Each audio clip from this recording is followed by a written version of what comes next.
Okay, brilliant. Well, thanks everybody for attending this Power of the Power Platform webinar today. This is going to be webinar number 5, which is Power Platform Governance and Automation. So just a few housekeeping rules to start with. This session will be recorded and a link will be sent to you afterwards so you can view the recording and have access to the slides as well. All attendees will be on mute and all attendee cameras will be off too.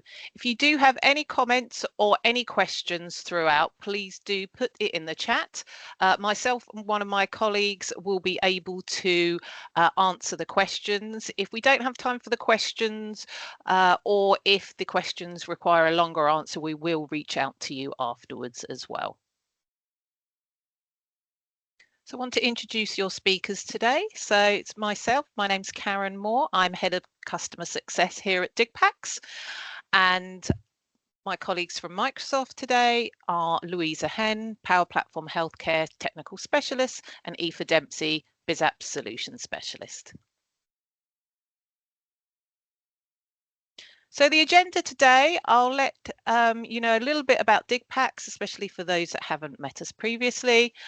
We'll be then talking about Power Platform governance and why it's important. We'll then go through DLPs, connectors and environments from the Power Platform. We'll talk about available resources for you for governance. And then a small part about the next in the webinar series, and then a summary and close.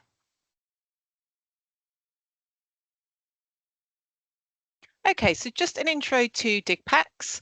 We're founded in 2019, so for about 6 years now, we have been addressing the healthcare market for low-code, no-code technologies, primarily with Microsoft's Power Platform. We are focused in the health industry. We work with over 30 NHS trusts, delivering value to them through Power Platform solutions. We are a local consultancy as well. All our employees are permanent hires, and we have 2 offices, one in Hatfield and one in Cardiff. And we're also a trusted partner for Microsoft and for NHS England as well. So at DigPax, we have a catalogue of ready-made Power Platform solutions for the healthcare industry. These have been developed as reusable Power Apps and automations and portals, and now with the addition of Copilot Studio, it's AI solutions as well. Tailored to the needs of NHS trusts, and many of our solutions are featured on the NHS Mail Solutions Store too. We work with trusts that are on both the local and the central tenant as well. And we are always dedicated to furthering the solutions that we have available as new technologies come into play under the Power Platform. We also work with a rapid delivery through our agile methodologies, so the deployment of solutions can realise very quick ROI and ensure that there is the quickest time to value for NHS trusts. So I just wanted to tell you a little bit more about the partnerships that we have with Microsoft and NHS England.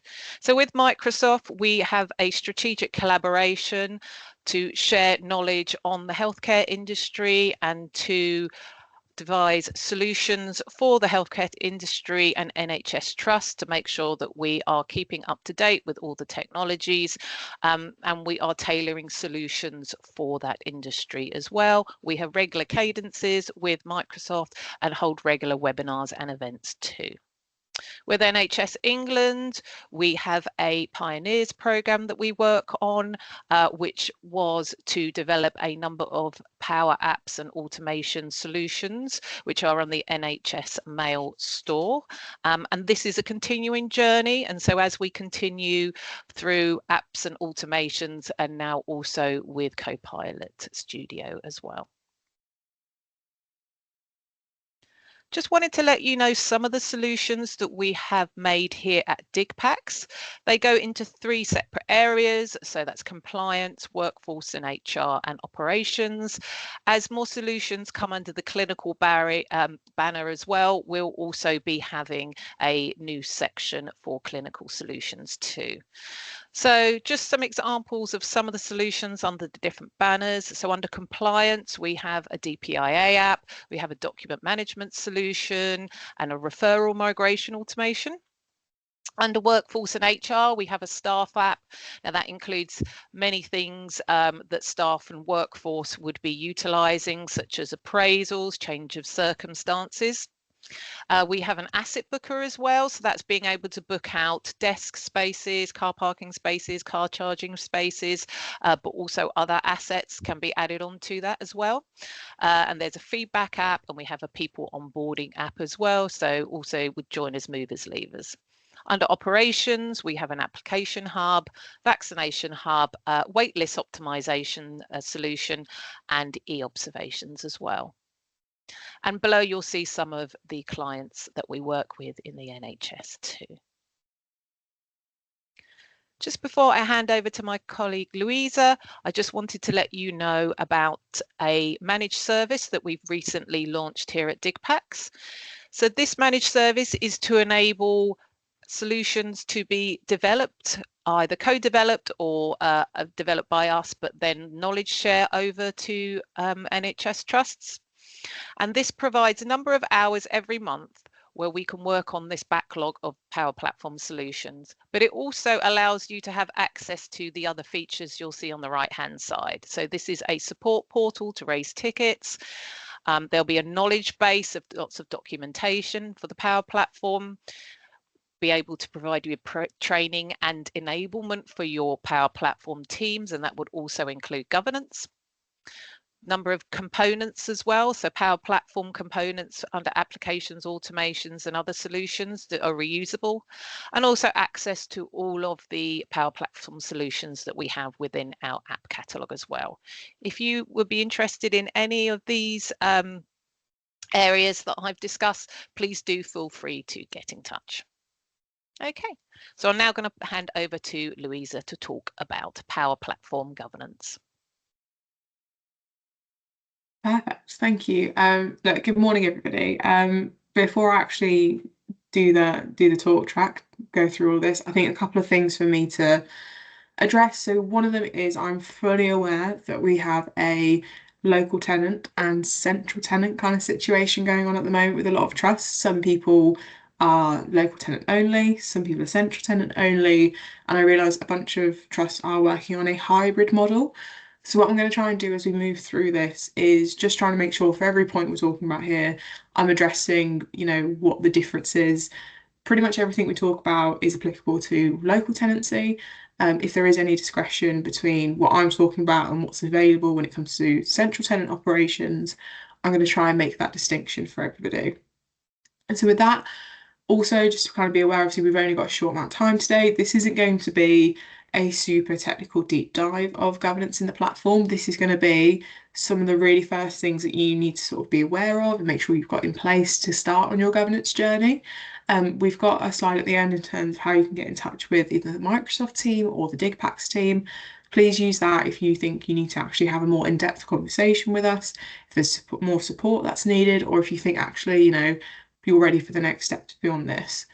Also at the end, you'll find a couple of resources that we're not just leaving you empty-handed today, just so you can go and start taking some of the action yourselves. But with that, I guess the first point is to talk about why do we need governance within this Power Platform.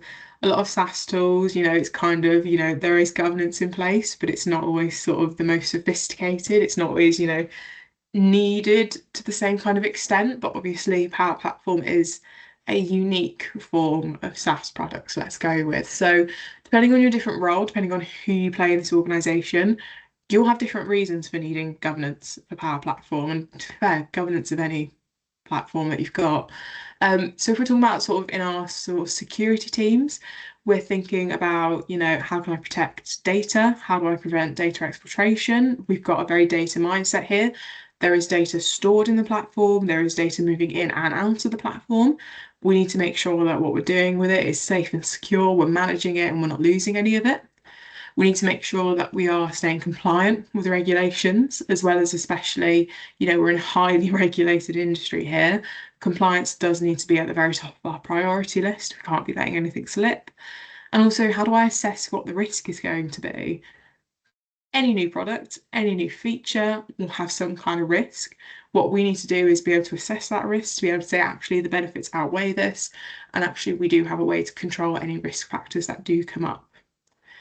Then as well, I think there'll be a lot of people who are thinking more on the operational side. I know typically Power Platform has that branding of anyone can go and build anything, anyone can go and do anything. That's a possibility, not sort of a necessity. It doesn't always have to run that way. But a big thing is, how do we actually deploy enterprise scale solutions, and how do we work with a whole enterprise, with a whole organization on building solutions? We can't be taking every request from Joe Blogs in every department to say, oh, okay, I'd love an app that does this, or I'd love a little bit of automation that does that. And actually, it's not something that needs to be on your priority list. It's not something that needs to sit in the backlog, but we need a way of weeding through those.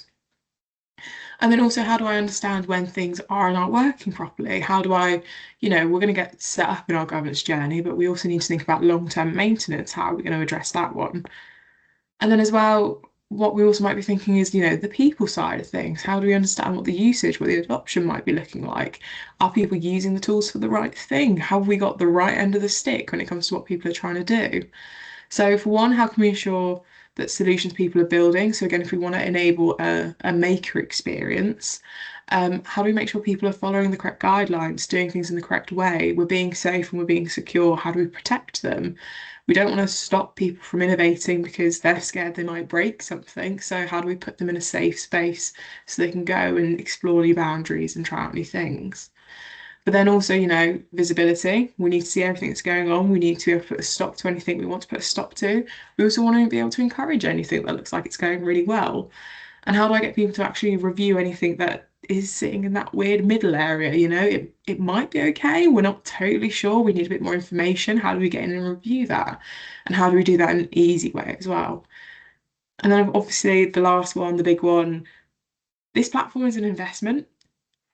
Straight up, it's not free. It's something that, when you're working with premium features, it's something you've got to pay for. We need to make sure that there's a good reason for that. We need to make sure that it's driving ROI, it's driving efficiency, or it's bringing just benefit back to the organization in a way that actually is meaningful to yourselves. What we don't want is to be paying for a premium platform and it's kind of doing nada. We want to make sure that actually we're monitoring what it's doing for you, making sure it continues to do what it can for you.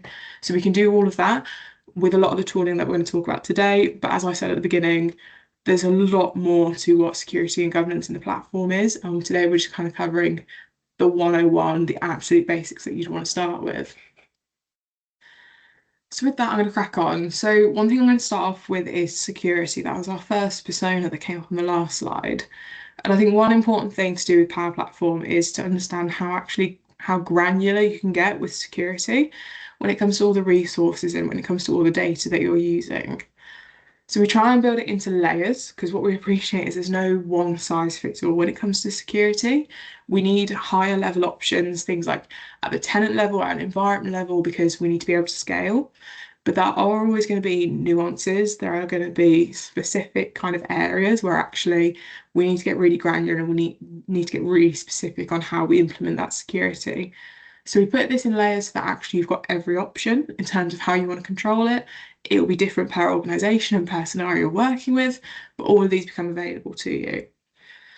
So we talk about security, starting at the top, we're talking about literally at the tenant level. How do we actually understand what access do we have to isolate our tenant? Are we actually having other tenants working in with us? But at that very top level, not only can we control who is in and out of that tenant, but also we can set tenant level restrictions and policies. So there are going to be some blanket rules for every person in this organisation that we need to set some rules against. We can do it at that level.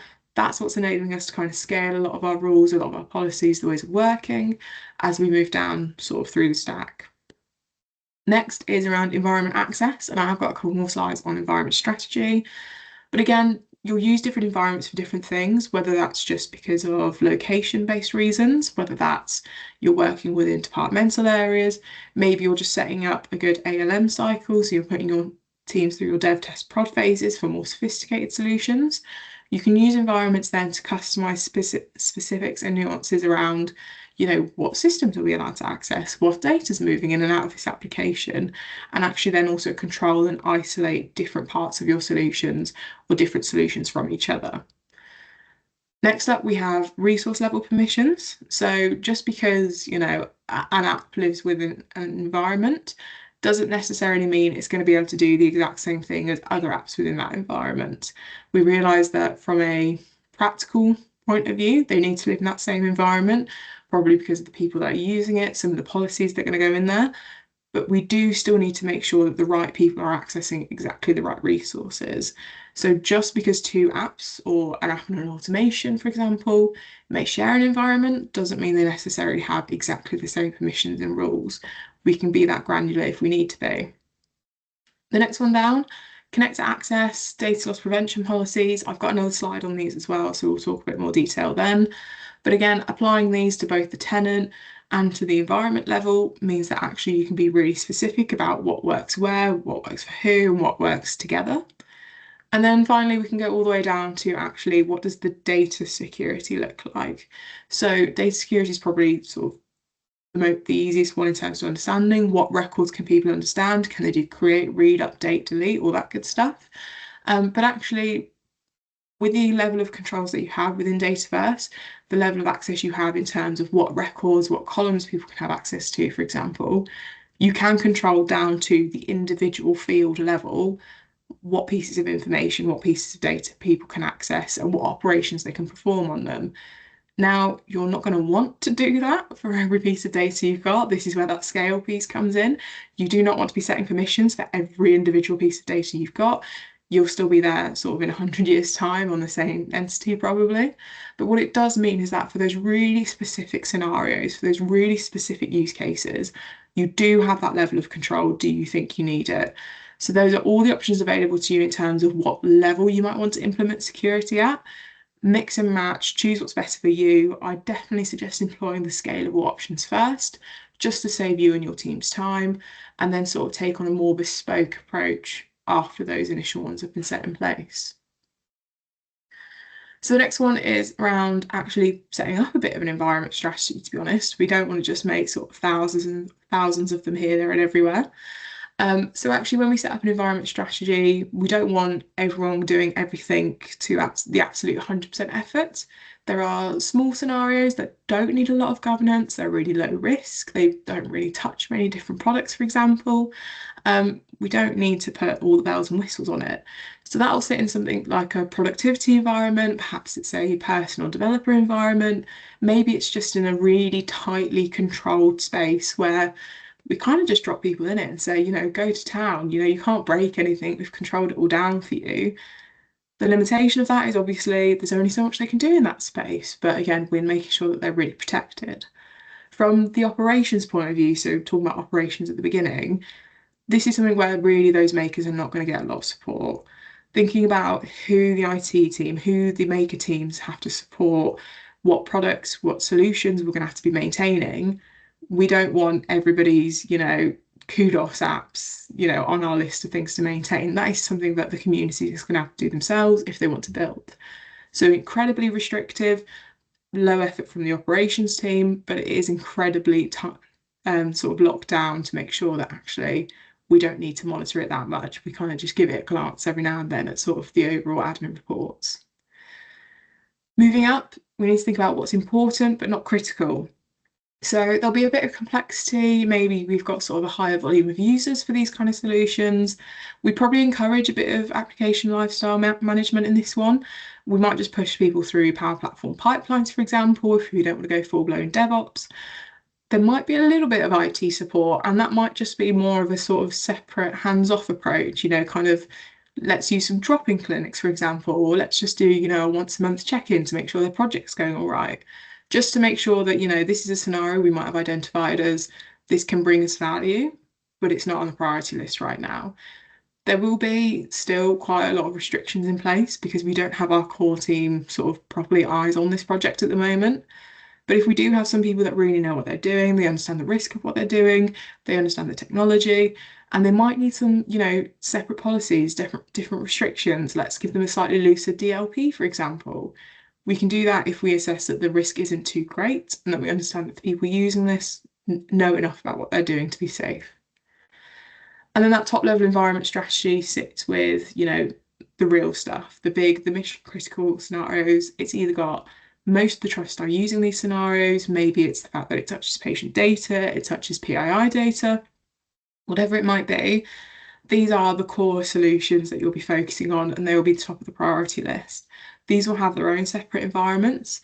They will be completely custom. So in terms of DLPs, the people working in these environments, what permission sets they have, the type kind of entities that are flowing in and the data flowing in and out, all completely custom, designed to work for that specific solution that we're working on. Obviously, you'll have a very robust ALM strategy in there. I'd recommend going full on DevOps for that one. And obviously, you probably have a much more longer development cycle working on that side. So it really helps to kind of start when you're thinking about environments, think about solutions moving into environments. How do we separate out all these different solutions? Are they productivity? Are they just important? Or are they actually really critical to us? Because that's going to influence both what the environments themselves look like and then the support that the makers are going to get from that. Is it core Power Platform team? Very kind of, here's some community resources, but this isn't something our core team can support right now. Sorry, actually, I will go back. I said at the beginning, and I forgot to straight away about talking about discrepancies for the NHS central tenant. So when it comes to the central tenant, the environments will be set up for you by the NHS digital team. They're supported by a partner called Avanade. So the environments themselves will be set up by them. As soon as you start onboarding, you'll have some environments available to you. It is important that you set up your own environment strategy, though. How you want to use the environments, how many you want, how you want to interact with them. What is then important is that you then go and work with that NHS digital team to actually get those choices implemented and set up so that it's ready for you to use. If you're on a local tenant, you've got full access to the admin centre, you've got full access to all the portals, so you can just go and set this up straight away as how you'd like them to. But on the central tenant, you just need a bit more of that communication with the digital team. Perfect. So managed environments is the next one. So managed environments is, and I'm gonna, again, sort of disclaimer, it is a sort of premium feature that needs to go into the environments. But what it does is it does support, especially when you're working with Power Platform at scale within your organization. It is as easy as turning on a toggle within the admin center and then choosing which features you like to turn off and turn on and implement in your organization. But they range from just sort of your visibility, you're sort of, again, having that oversight into what's going on. It might be that you want to understand what the different usage levels are when it comes to different applications or different flows. It might be to do with, do you want some more information on what the licensing looks like? Even silly sort of best practice things, which actually become really important, like generating AI descriptions for applications. So if you think about, you could have we've seen organizations with thousands of applications that get built. I think Microsoft's got something silly like 3 applications per employee that's been built somewhere in Power Platform. But if you've got all those applications that you might need to review just from a quick glance, a bit of a security protocol, let's say, make sure no one's doing anything weird or wonderful, having that generated description of apps where a lot of makers typically will skip that step enforces that piece of best practice. So you just get that extra bit of information without having to go and get in contact with somebody or try and reach out to a team to figure out what's going on. You get that information at a glance and that's supported for you. So you get all that sort of those options in terms of visibility. There's also things like control. So a big one comes around, hey, a maker's created something. How do we stop everyone from touching this? And, it breaks really quickly, or, there's data that they're putting into this which we haven't even been able to review yet. Setting in things like actually sharing limits, just sort of confining, what the extent of the sharing that people can have on the applications that they built is really important. Do you want to start doing things like setting up firewalls? Do you want to check against the solutions that you've created? Do you even want to actually consider, we've got some really mission critical solutions here. We want to extend the backup retention policy on what our environment's looking like. So take it from the sort of standard 7 days all the way up to 28 days, for example, so you've got a bit of history. Or it might even just be things like actually adding in sort of helping with the effort when it comes to administering Power Platform, because we appreciate while the tools sound great and they do bring really valuable solutions, there is an additional admin overhead that comes with it.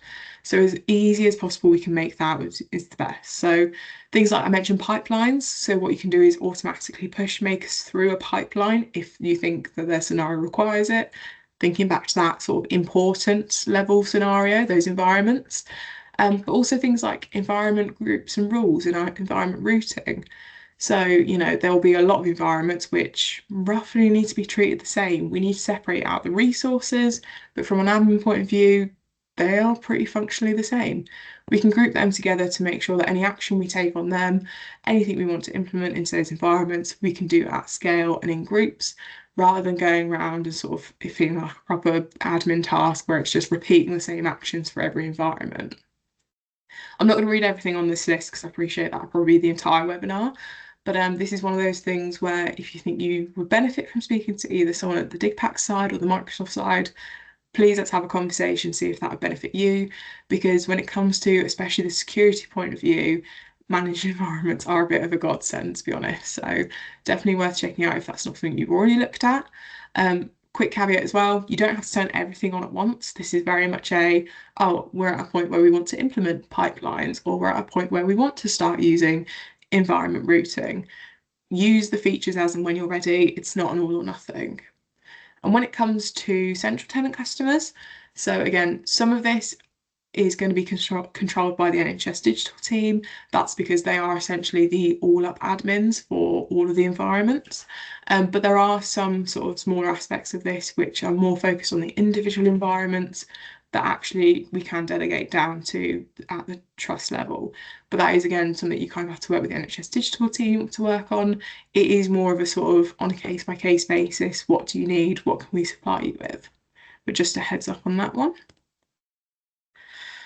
Cool. So the next one is around DLP strategy. So again, this is an incredibly important thing to be setting up quite early on in the Power Platform. It is one of the sort of the quickest ways to implement any kind of data security and security against all the different services that you might be using. So DLP stands for data loss prevention. Essentially what this means is we are controlling how do we classify the different connectors, the different APIs that sit out of the box within Power Platform. How do we classify them? How do we understand whether or not they can be used? And how do we understand how they can be used together? So you're provided with 3 groups to put your DLPs into. So you get business, non-business, and blocked. Working from bottom up, blocked is kind of obvious. If something sits in that connector group, you can't use it. And again, you can set this at the tenant or the environment level. You can have DLP policies set at both levels, and what will happen is the most restrictive action will be taken into place. But yeah, so essentially start setting off things in blocked, classic things like Twitter or X, things where you don't see any good reason for people to kind of be using that at the moment. Stick that in the blocked box and then you'll be absolutely fine. And then we have 2 others, so business and non-business. Hopefully they're kind of self-explanatory. Business is your typical business applications, things with business functions. So your Office 365, Power BI, Dynamics, you might be using third-party systems, that's absolutely fine. And then your non-business ones as well. So stuff you don't want to turn off for people, but sit more in sort of their own level of productivity suite, possibly, aren't part of your sort of core systems that you use. Once you start to allocate these, what then happens is we say, right, if this sits in the business box, go ahead and use it for business purposes. That's absolutely fine. However, you can use all those connectors in that same box together. You cannot cross different boxes in the same solution. So let's say we've got Office in our business option and we've got Gmail in our non-business one in that image there. I can use each of those connectors separately. I can use them individually because they haven't been blocked from my organisation, but we haven't identified a business need or we haven't accepted the risk against using those 2 particular connectors together, for example. I've realised that I've basically just picked 2 email options. So that's a bit of a rubbish example, but you kind of get the gist where we might say, for example, Dynamics 365 is in business. We may not want that actually to interact with, G Cloud, for example. They can be used separately, you can use them how you want, but we do not want information from Dynamics flowing into the G Suite. That kind of example. So what that means then is not only are you saying what people can do, but you can define how people are working with these. Again, when we're talking about central tenant customers, DLP is largely set by NHS Digital. In terms of when you first land in the central tenant or your first environments that get spun up, the DLP is pretty much defined for you. A pro of that is obviously you don't have to worry about it so much. NHS England, in support with Avanade, have kind of said this is what we understand as an acceptable risk. This is what we allow people to go and use. However, we do understand that that's not always going to work out for everybody. That's not always the good case.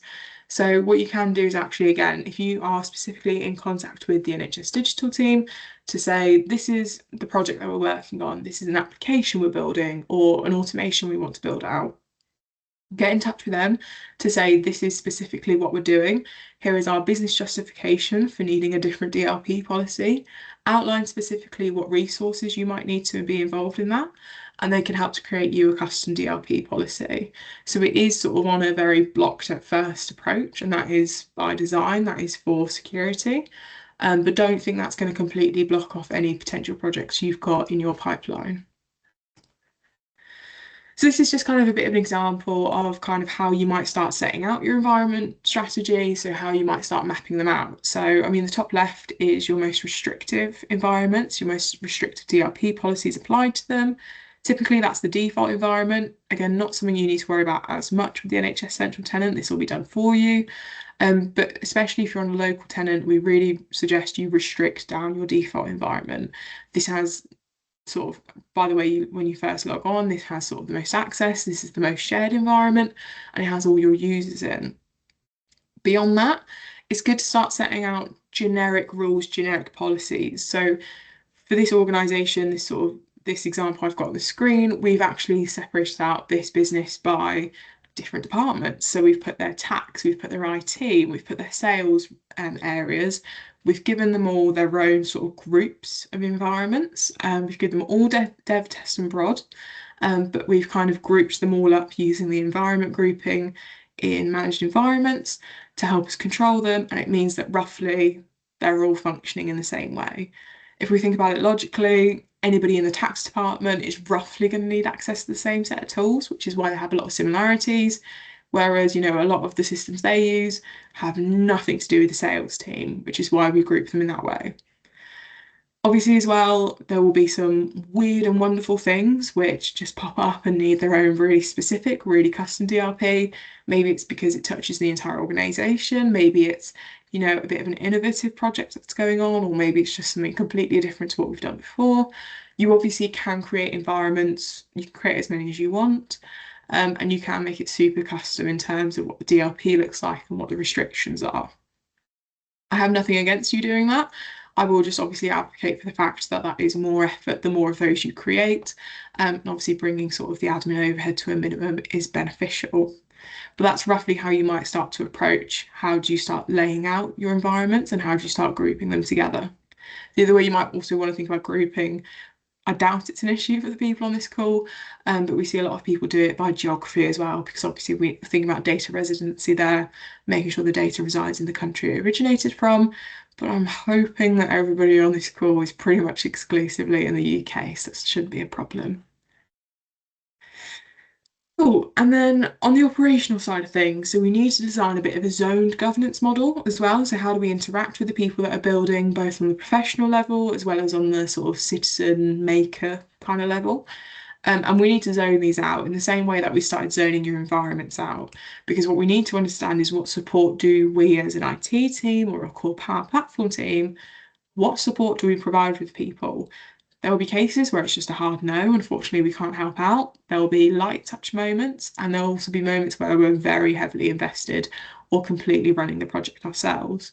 So we try and zone these out and sort of align responsibility to these. Is it citizen developer responsibility? Is it a shared responsibility or IT? And the way we start to put out our sort of zoning is to understand who is the audience of this solution. Is it patient facing, for example? Is it just staff facing? Is it staff and vendors? Whatever that might be. What is the scale and complexity of it? How much expertise do we need to bring in? Can we bring in just, business users? Do we need full-blown developers and business working together? And also criticality of things, what's the outcome if this stops working for a day? Is it just a bit annoying? Or actually is it going to bring everything down with it? So understanding those levels and then sort of setting across to it, how to do things like identity management. Do we need a proper code source? Do we need to do versioning? Do we need to use proper pipelines? Using all of those can actually help you on sort of this cross map to say, okay, what zone are we going to be sitting in? A lot of scenarios will be kind of obvious to be fair, anything such as patient data, I'd say immediately goes into your professional development. Anything that's not going to go more than 10 people when it's just kind of individual contributor level probably is going to sit in your DIY zone. But this is a really good way to actually quantify where those decisions are coming from.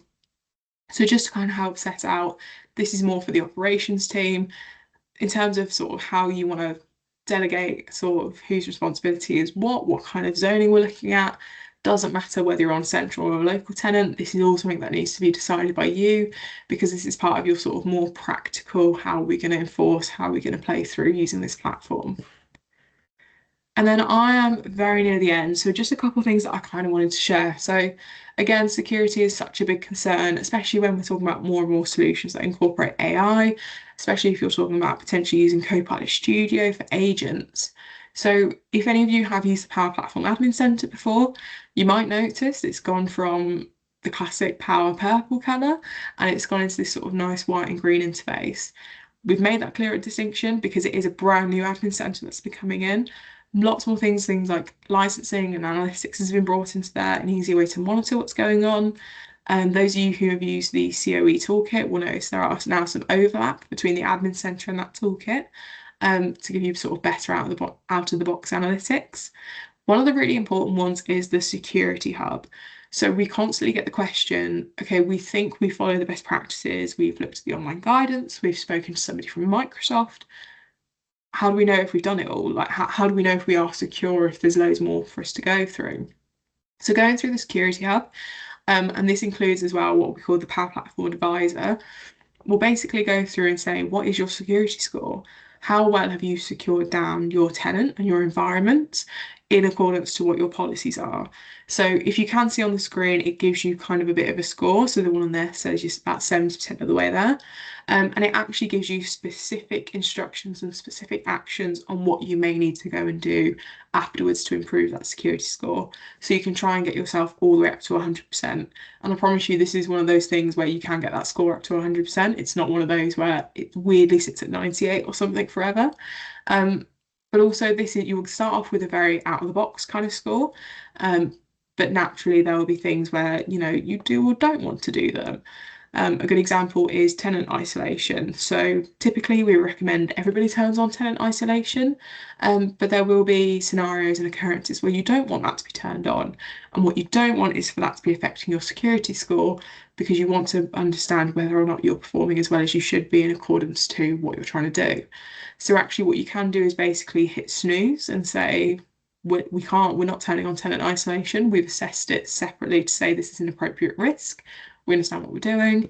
And then within a day, your score updates appropriately. So it is flexible. It does understand what you're trying to do, but I definitely give it a go and have a play around with it. You do have to enable the security score within the advisor, just because obviously we're collecting data around what's going on within your tenants. We need your permission to be able to do that, but that will live in the admin center and that's pretty straightforward to get to. The nearly final one from me, really quickly, is I appreciate one of Microsoft's, I don't want to say flaws, but I'm going to say flaws, is that our licensing does get really, really complicated. And when it's complicated just to acquire licensing, it can also be difficult sometimes to maintain it, understand what you're using, what you're not using. So coming into Power Platform will be a licensing hub. I think some of you might actually have access to it already if you're on your local tenant. But actually you can kind of see what recommendations, what action needs to be taken against licensing. So are you in or out of policy, for example? Have you got licensing that you aren't using? Do you need additional capacity, for example, of credits or of message packs? That'll all be integrated to you in the licensing hub, and then you can also use that to just get a bit of an overview over what's going on. So it kind of brings that all together. So rather than just having a big old list of license SKUs. Actually, it's a bit more insightful into what your licensing setup looks like. Those are just two I kind of wanted to call out in the new admin center. There is loads in there. I would recommend you just go around and have a little play. If you look and your admin center is still purple, top right hand corner, there is just a little toggle that says new admin center. Just turn that on, you'll flip into the green one and then just start clicking around. A lot of it will be similar. We incorporate all the old features from the old admin center, but it might just be in a different place, which is always fun. And I'm about to stop talking, but just because I hate sort of leaving it sort of on a cliff edge and then there's sort of the question of what do we do next. There are on this screen, and we'll share the slides as well, a bunch of resources that if you aren't already using, definitely go check out all of these. Just to kind of see, so for example, we've got the adoption assessment, understand how well Power Platform has been adopted in the organisation, as well as some adoption guidance, which includes a bit of a playbook. So helping you to understand, sort of set out a bit of a strategy, a bit of guidance around adoption. Things like, how to handle what if people are objecting to using Power Platform, that kind of thing. The series starter kit, I did say before, a lot of this is starting to come into the admin center. You'll see a lot of overlap, but there are things in the starter kit which you might find useful that isn't in the admin center. And then also we have a white paper on Power Platform Well Architected. Some of you might be familiar with the Azure Well Architected. Similar kind of thing, we've done it for Power Platform, but just to kind of sort of explain to you sort of what the best practices we recommend are in terms of setting up your Power Platform environments, what things need to look like, and some examples on how you might go off and do those. Definitely check those out if you haven't already, and if you have but not for a little while, I'd take another look. Some of them have been updated, but I will leave that with you. I'm going to check the chat now to see if there are any questions and try and answer them quickly before we finish up. But I think after that, Karen, I'm handing back to you. Yep. Perfect. Thanks, Louisa. So yeah, any questions at the moment about anything that Louisa's talked about with regards to the security, the governance, connectors, DLPs, any of the available resources? Has anybody used the admin center or the CoE toolkit and has any kind of comments from experience of using it? We'll just let a couple of minutes for people to put things in the chat, but you can carry on putting things in the chat when we move to the next slides as well. That's fine. But yeah, just to see if anybody has any comments or questions so far.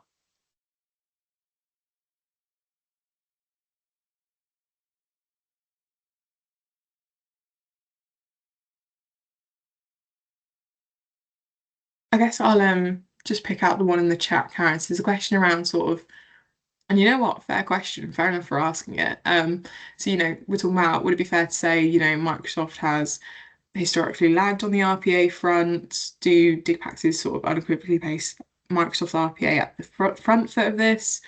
What do we kind of think about it? So I'll cover this one because it's kind of one we talk about a lot. Historically, and I do mean sort of historically, Microsoft RPA wasn't as good as some of our other vendors. It was a very niche and small area of our business, so it wasn't necessarily our favourite or best area of work.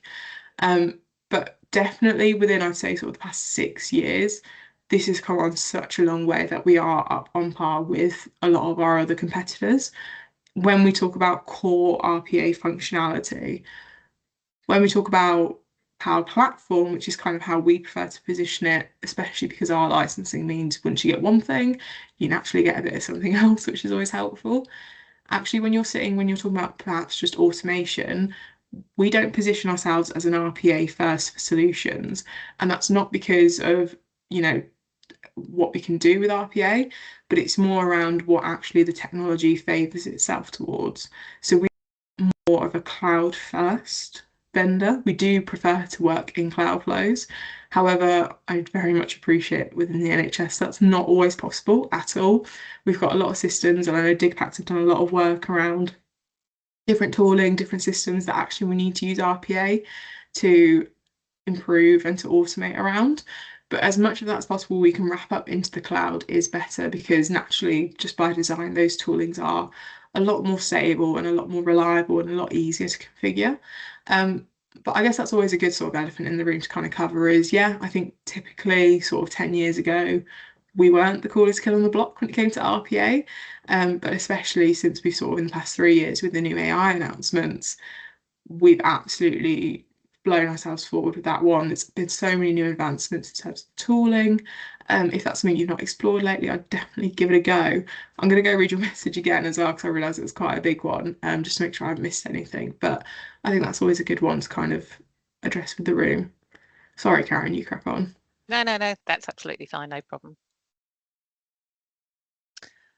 Okay, so if there are any more comments or questions, please do feel free to carry on putting them in the chat.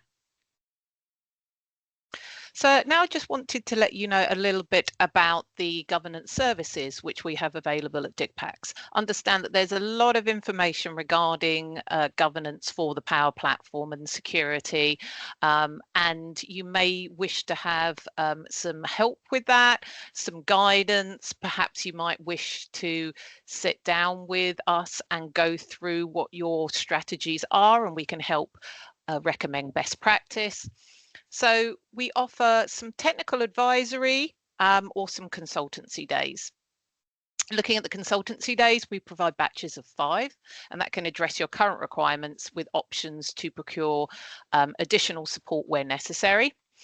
With the technical advisories, this is like a supporting wrapper to address the current requirements, but we also look at the future demands as well. So what's the future strategy like, especially if you're looking in terms of kind of citizen developers as well, because the governance that you'll put in place really does depend on the long-term strategy of usage, who the creators are going to be, as well as the potential backlog that you have.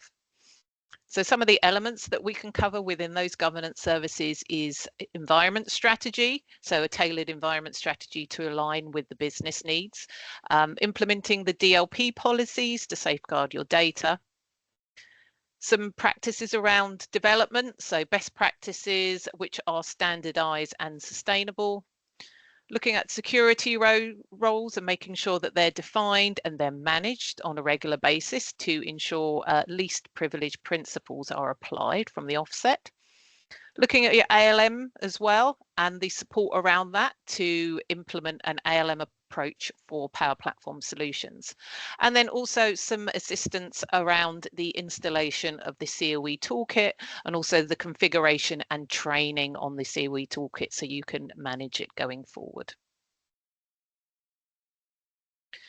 Now, this is a current special offer we have, but this can also be applied to governance as well. If you would like a half day to understand some best practice around here, any support with installations, it could be support around the solutions as well. It doesn't have to be around governance as well. So anything that you're looking for, some assistance with the Power Platform, we're currently offering a half day for £99 as well.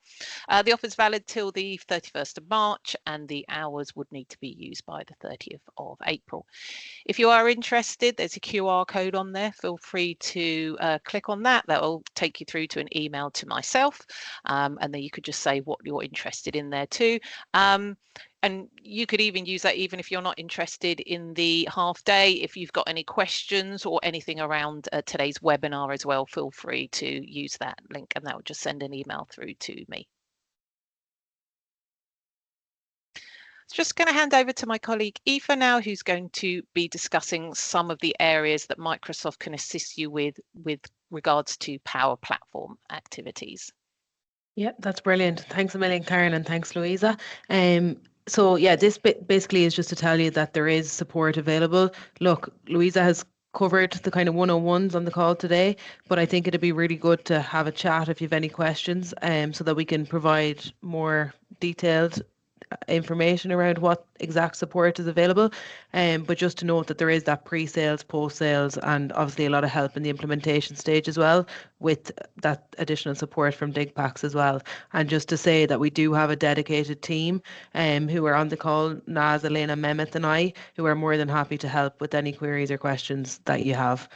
So yeah, back to you, Karen. Brilliant, thanks, Aoife. I just wanted to finish by letting you know about the upcoming webinars that we have in the Power of the Platform series. So the next webinar is going to be on Wednesday, the 12th of March. That's going to be on solutions for compliance and auditing. We're also planning to have a webinar on HR customer service for early April, so more information will be on our website about that soon. We're also planning to have an in-person event on the Power Platform for the NHS in May in London, and more details will be confirmed shortly as well. Information about these webinars will all be sent out to you too. But please feel free to click on that QR code there, and that will take you through to our website, and from there you can register for these events. So I just wanted to say thank you again, everybody, to attending this webinar. I'll leave our contact details on the screen there. Feel free to get in touch with us.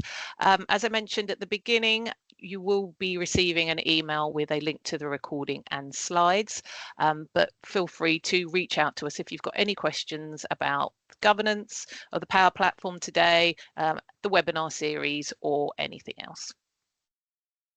Thank you, everybody, and hope you have a nice day.